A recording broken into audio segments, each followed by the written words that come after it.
whatever. Yeah, please don't cringe too hard. Welcome back to the Super Stuff Roundup.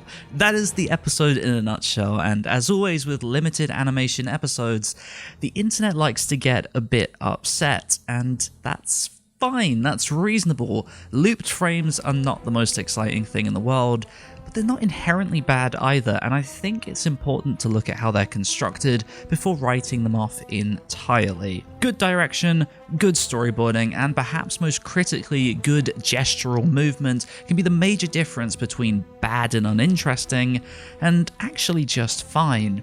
Episode 113 is where we're at today, so let's see where it falls on that scale. But before we touch on that animation, let's take a look at the supervisors. The first half is from HIROTAKA, who we haven't seen in quite some time, all the way back in 105 in fact, which was a totally nothing episode as far as animation goes. We haven't seen him provide any key animation of his own since episode 82, and that's still the case as of this episode, but his corrections here are really strong. I've gone on record many a time to say that I'm not a huge fan of Ni's style. It always seemed a bit too angular and unpolished for my tastes, but his work in this episode is quite remarkable for the most part. There's a real ferocity to his drawings that works wonders with the Super Saiyan forms, which is just perfect for this episode. We saw hints of this back in Ni's first episode as a supervisor, but again it lacked this level of polish, perhaps due to time or he was still in the phase of working out his approach to Dragon Ball's designs.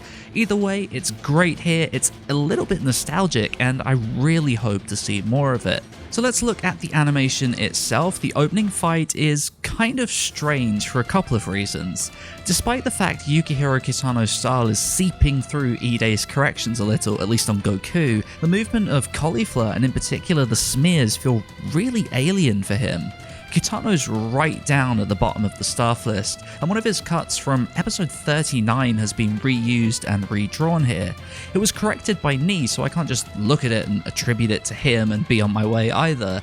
The not Kitano Caulifla sections are reused in the later scene where they feel much more coherent with everything around it, so I'm starting to get the feeling that maybe Kitano only animated the Goku cut while the other stuff was spliced in to save some time. For example, MIYUKI YOKOYAMA repurposes one of her cuts from 86, so I feel like that's a bit of a theme for this episode. The quality of the action really ramps up about halfway through this first half, as does the storyboarding. Uncharacteristically, there are 3 storyboard artists for this episode. The first third from Takayuki Tanaka was pretty uninteresting and didn't do much to really elevate the action, but as we move into Yoshitaka Yoshima's section, his talents as a storyboard artist come into the fray, so keep an eye out on the composition while we touch on the animators.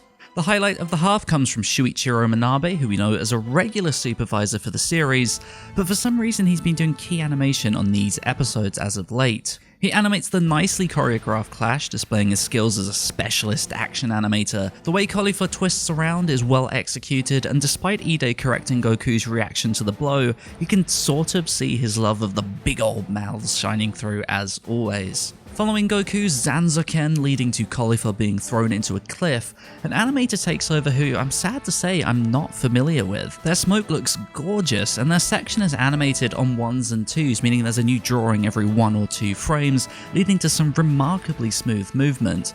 Caulifla getting up demonstrates this pretty nicely, and again when she's dodging hits from Goku, it's so smooth. As they jump at each other and begin their flurry, you can definitely see the aforementioned storyboard coming into play. The angles are really dynamic, and I have to give props to the compositing team who did a wonderful job with the parallax effect as they're zooming across the arena. I wasn't expecting to enjoy this half as much as I did, so I do have to give a big thumbs up to Ni and everyone under him. Heading into part B, Masahiro Shimanuki takes over supervising. His last episode, 106, was a little messy, and although this is still one of his weaker showings as of late, it's thankfully a world away from that one. For the most part, his corrections are very strong, displaying many of his nostalgic traits, such as the indented cheek shading and classic flowy hair. If I had any criticisms about his work from a purely artistic point of view, it'd be that the hair is a little small, and that his style is maybe a little too harsh to fit the softer approach female characters require. This is also something he struggled with back in One Piece. I know some fans used to say he drew women like horses. Unlike Ni, Shimanuki does actually animate some scenes of his own. His work is typically very stiff and awkward, and it's sadly not much different here. He shed a bit of that stiffness, thankfully, but his poses are very peculiar in ways I really struggle to put into words. I usually call them Munchkin-esque, but I'm not sure that's really the best thing ever. Maybe stubby is better?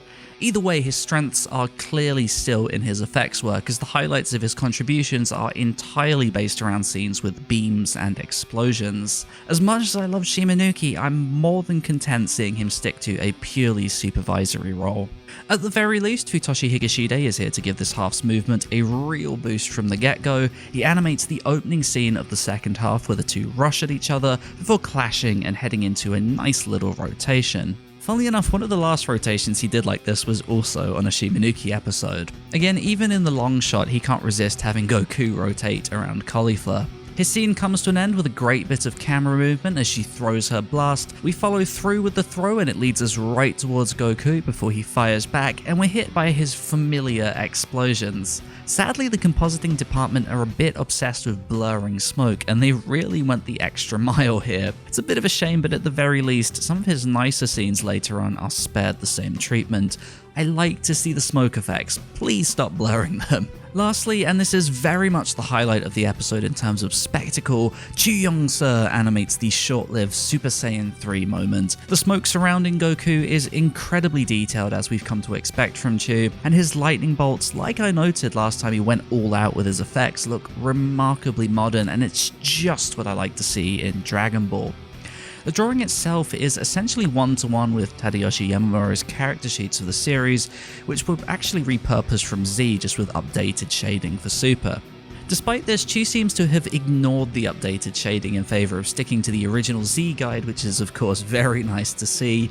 I have to say I'm not a particularly big fan of his base drawing, especially with the aura's bright lighting. It's a bit too bubbly and flat for my tastes, but at the very least, the multi-tone darker approach does wonders of helping it towards my ideal look for this form.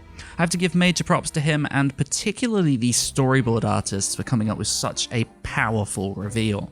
The episode ends with Kale rotating into her Broly form, which is again another instance of reuse here, and I think that's an appropriate way to wrap up my thoughts for this episode. This was clearly not a premium episode in the sense that the series best aren't here and going all out and crazy.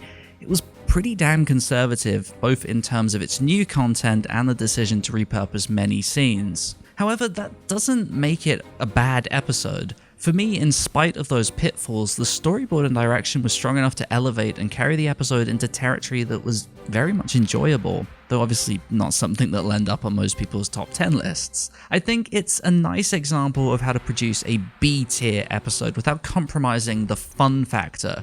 I really enjoyed it, but I know it's been kind of controversial and I'm not sure why, so I will be interested to hear what you guys think down below. Before we wrap things up, I did forget to mention the changes to the current ending in my last video. If you recall, I said I wasn't a big fan of the ending's visuals because the run cycle was really awful and totally out of sync with everything around it. Turns out that was just a compositing error, since the week after its debut, the jerky arm movements that bothered me so much were fixed and the cycle was put back in sync with the background. It's still not the most interesting thing in the world, but at the very least it is now technically proficient. Next week is Yuya Takahashi's big episode. He told us that while he's supervising the second half, he'll be animating scenes across the entire thing, so it certainly sounds like we've got a lot to look forward to. I cannot wait to break it down, so do be sure to subscribe if you're not already so you don't miss that, and hit that bell so you always get notified. Leave me a rating if you'd be so kind. Any comments down below are of course always welcome, and I will see you next time.